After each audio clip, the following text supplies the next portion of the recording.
Hello friends. 9 फरवरी 2023 को ministry of mines ने ऐसी अनाउंसमेंट की जिसे सुनकर भारत को प्राउड फील हुआ।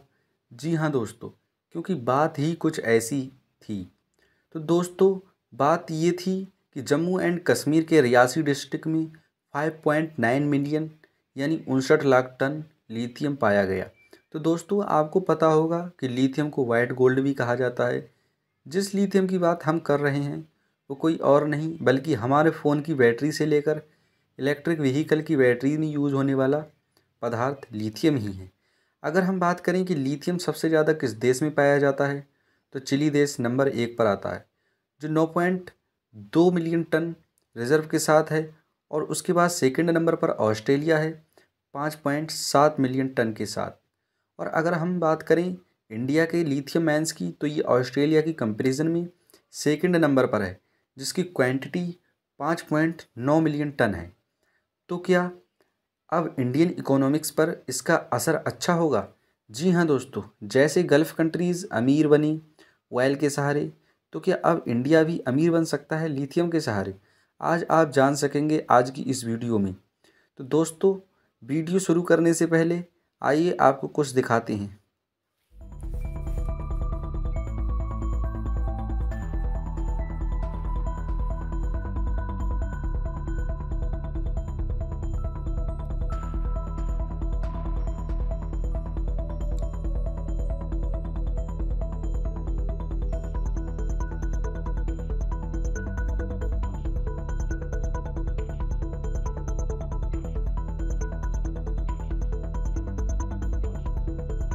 हेलो फ्रेंड्स, एम मोटिवेशन में एक बार फिर से आपका स्वागत है। दोस्तों, आप इस बात से तो मुखातिब होंगे ही कि विश्व भर में जितने भी स्मार्टफोन हैं, चाहे वो जिस भी कंपनी के हों, उन सभी फ़ोन्स के अंदर बैटरी में यूज़ होने वाला मटेरियल जिसे हम लिथियम कहते हैं, यही लिथियम जो कि दुनिया की इलेक्ट्रिक कार्स जिसे लिथियम की मदद से चलाते हैं। दोस्तों, आज की डेट में लिथियम एक बहुत ही वैल्यूएबल मेटल है।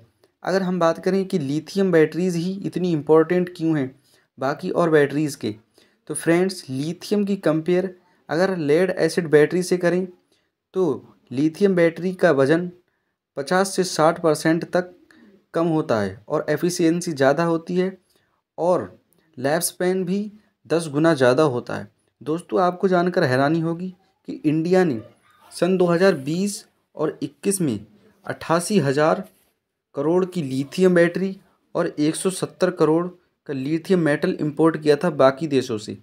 जो लिथियम जम्मू एंड कश्मीर में मिला, इसका अंदाज़ा तो लगाया जा सकता है कि कितनी क्वांटिटी है और इसकी क्या क्वालिटी है, लेकिन अभी क्लियर नहीं बताया जा सकता है कि इसकी माइनिंग करने में कितना खर्च आ सकता है और इससे इन्वायरमेंटल इम्पैक्ट क्या पड़ेगा। क्या ये इकोनॉमिकल पॉसिबल होगा इसकी माइनिंग करना? दुनिया भर में भारत में मौजूद 5.5% लिथियम रिजर्व्स हैं, जो कि बहुत बड़ा नंबर होता है। दुनिया भर में सबसे ज़्यादा प्रोड्यूस करने वाला देश चाइना है। दुनिया में 75% लिथियम बैटरी चाइना में प्रोड्यूस होती हैं। लिथियम माइनिंग में बहुत बड़ी मात्रा में इन्वायरमेंटल इम्पैक्ट पड़ता है। दूसरी माइनिंग की तरह लिथियम माइनिंग में भी पानी का, सॉइल का और एयर का पॉल्यूशन होता है। लिथियम माइनिंग में बहुत सारा पानी वेस्ट होता है। एक एस्टीमेट के अकॉर्डिंग लगभग 2.2 मिलियन लीटर पानी लगता है 1 टन लिथियम प्रोड्यूस करने में। अगर हम इसकी कंपेयर किसी से करें तो ये उतना पानी होगा जितना एक ओलंपिक साइज स्विमिंग पूल में होता है। सेकंड बात यह है कि लिथियम की एक्सट्रैक्शन हार्ड पत्थरों से और अंडरग्राउंड रिजर्वायर्स से अक्सर की जाती है। थर्ड बात यह है कि माइनिंग से होने वाले एयर और सॉइल पोल्यूशन का क्या? दोस्तों, मान लेते हैं कि लिथियम माइनिंग से जो इन्वायरमेंटल इम्पैक्ट होगा वो आने वाले समय में लिथियम से बने बैटरीज या इलेक्ट्रिक व्हीकल से होने वाले प्रदूषण को, इन्वायरमेंटल को कम कर सकेगा। अगर हम बात करें कि लिथियम माइनिंग की, तो क्या इंडिया को इकोनॉमिकल हेल्प मिलेगी? जिस तरह गल्फ़ कंट्री को प्रॉफिट हुआ वहाँ पर मिलने वाले तेल से। आपको पता होगा जिस तरह क्रूड ऑयल और पेट्रोल को ब्लैक गोल्ड कहा जाता है, उसी तरह लिथियम को वाइट गोल्ड कहा जाता है। लिथियम ट्रायंगल कहे जाने वाले 3 देश जो कि बोलिविया, चिली और अर्जेंटीना हैं। भारत में मिलने वाले 5.9 मिलियन टन लिथियम, जिसकी अगर हम बात करें तो ये 3384 अरब रुपए का बनता है। दोस्तों भारत में लिथियम मिलने से बहुत सी कंट्रीज़ ऐसी हैं जिसको बड़ा झटका लगा है, जिसमें चाइना सबसे पहला देश है। क्योंकि दोस्तों भारत में यूज होने वाले लिथियम प्रोडक्ट सबसे ज़्यादा चाइना से इम्पोर्ट किए जाते थे, और अब जबकि लिथियम भंडार का मालिक खुद भारत बन चुका है, तो फिर वो अपने लिथियम प्रोडक्ट खुद प्रोड्यूस करेगा। मौजूदा टाइम की बात करें तो 1 लाख टन की कीमत करीब 57.36 लाख रुपए होती है। दोस्तों अगर वीडियो इन्फॉर्मेटिव लगी हो तो प्लीज़ चैनल को सब्सक्राइब करें, वीडियो को लाइक करें एंड शेयर करें।